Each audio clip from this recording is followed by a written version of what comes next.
अस्सलाम वालेकुम dear students, हम चैप्टर नंबर 12 पढ़ रहे हैं कंज्यूमर प्रोटेक्शन। क्लास 12 कॉमर्स के लिए बिजनेस स्टडीज़ हमारी सब्जेक्ट है।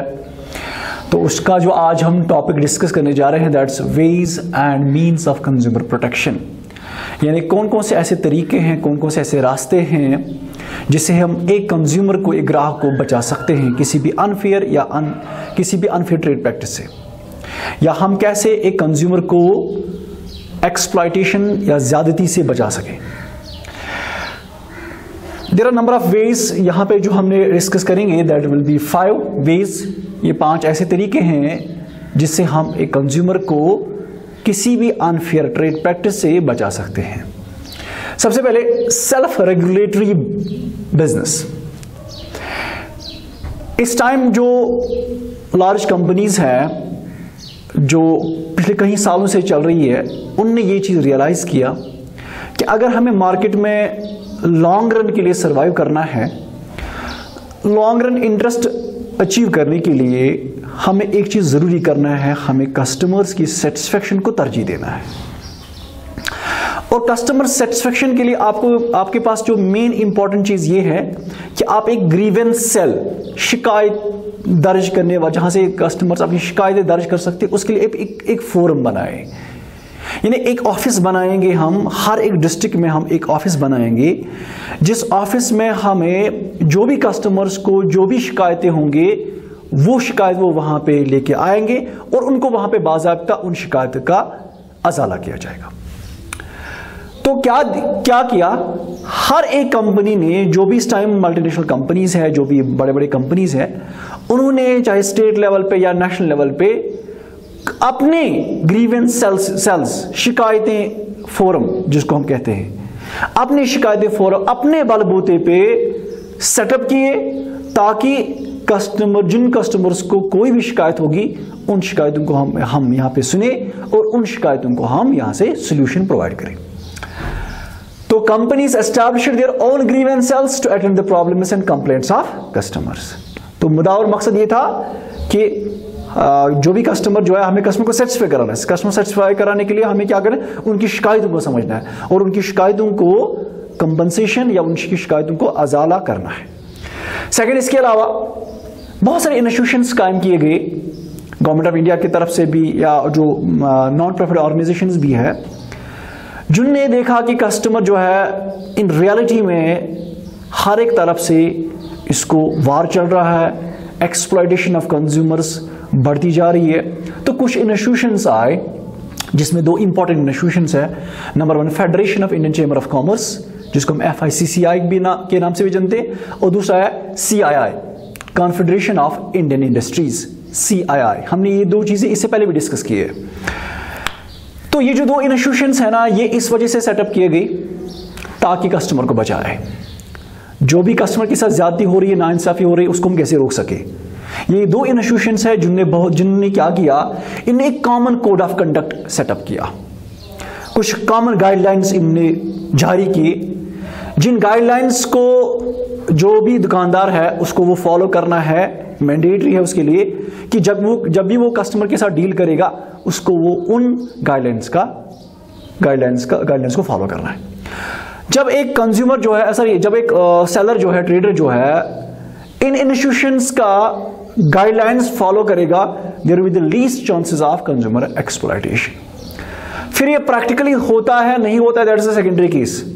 लेकिन हम देख रहे हैं जागो ग्राहक जागो कंज्यूमर, जो हम देखते हैं एडवर्टीजमेंट, उनका मकसद क्या है? इनका मकसद ये है कि कंज्यूमर को हम अवेयर कराएं अनफेयर ट्रेड प्रैक्टिस से, और उसके राइट्स को हम एक कंज्यूमर को अपने राइट्स के बारे में आगाह करें।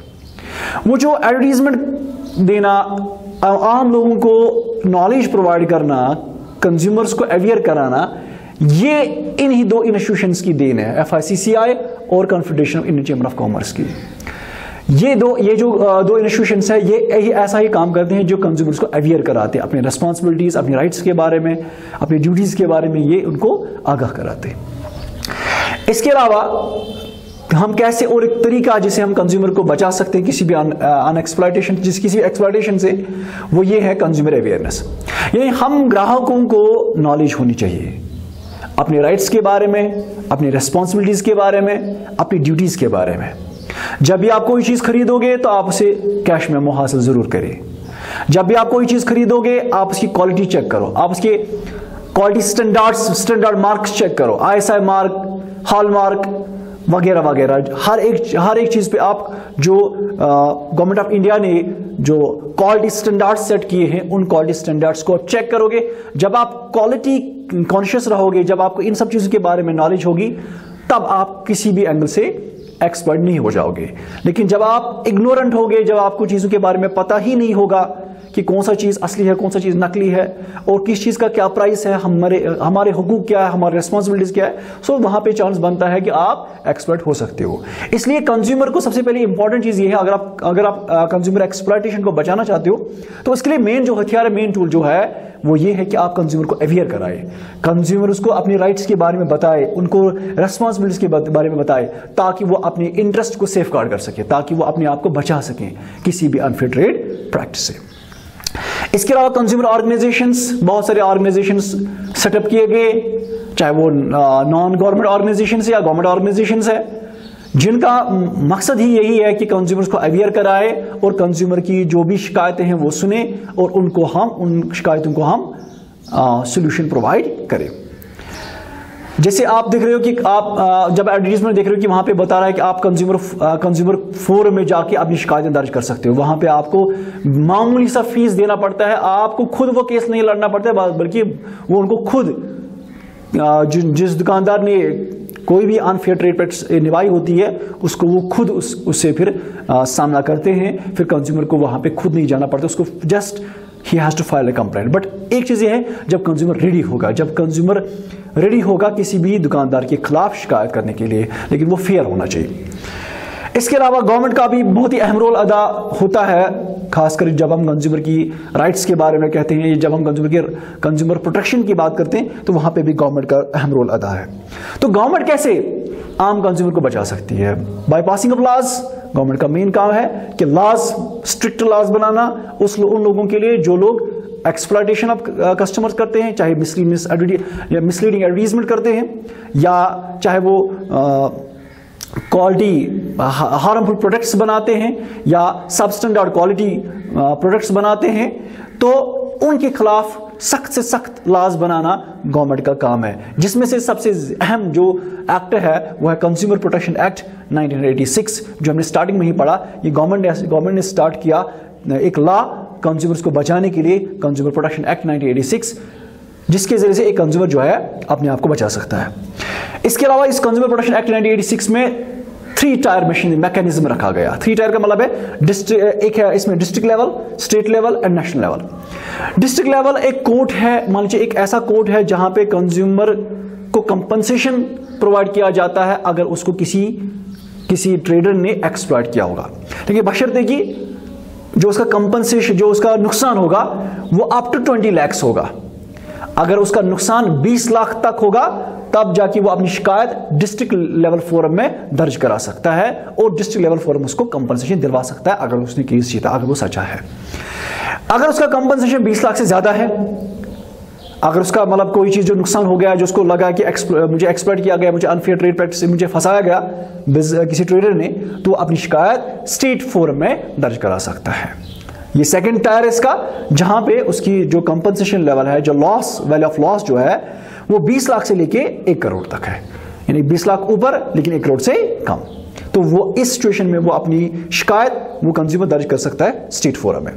इसके अलावा कंज्यूमर प्रोटेक्शन एक्ट 1986 ने नेशनल लेवल पे भी एक इदारा काम किया है, जिसमें एक कंज्यूमर जो है अगर वो डिस्ट्रिक्ट लेवल के डिसीजन से खुश नहीं हुआ, सेटिस्फाइड नहीं हुआ, वो इसके बाद स्टेट लेवल जा सकता है। स्टेट लेवल में जाने के बाद अगर वहां पे भी उसको तसल्ली नहीं मिली, सेटिस्फेक्शन नहीं मिली, तो वो नेशनल लेवल पे भी नेशनल कोर्ट में भी जा सकता है अगर उसकी कंपनसेशन का वैल्यू है 1 करोड़ से अबव। अगर इन तीनों में एक कंज्यूमर को लगा कि नहीं, मुझसे जस्टिस नहीं किया गया, मुझे कंपनसेशन मेरे से नाइंसाफी हो रही है, तो वो सुप्रीम कोर्ट भी जा सकता है अपनी मांग, अपनी डिमांड फुलफिल करने के लिए या किसी भी ट्रेडर को ट्रेड के खिलाफ केस दर्ज करने के लिए। तो इस तरह से जो हम एक कंज्यूमर को बचा सकते हैं, there are number of ways, लेकिन सबसे मेन चीज ये है, अगर हम कहेंगे इन सब में, कि आपको कानून की in addition to the law, जब एक कंज्यूमर अपने राइट्स के बारे में अवेयर होगा, क्वालिटी के बारे में अवेयर होगा, अनफेयर ट्रेड प्रैक्टिसेस कौन कौन कैसे कैसे अनफेयर ट्रेड प्रैक्टिसेस अपनाते हैं आजकल के दुकानदार, जब वो उन चीजों से बाखबर होगा तब जाके उसको लीस्ट चांसेस बनते हैं किसी भी अनएक्सप्लॉयटेशन का शिकार होने में। तो being a responsible citizen and being a commerce student, we should know all of our rights, we should be quality conscious and we should be very cautious while purchasing the goods and services from any trader. और one most important thing, जब भी आप कोई चीज खरीदोगे तो उससे आप रिसिप्ट लेना भूलोगे नहीं। That's all today.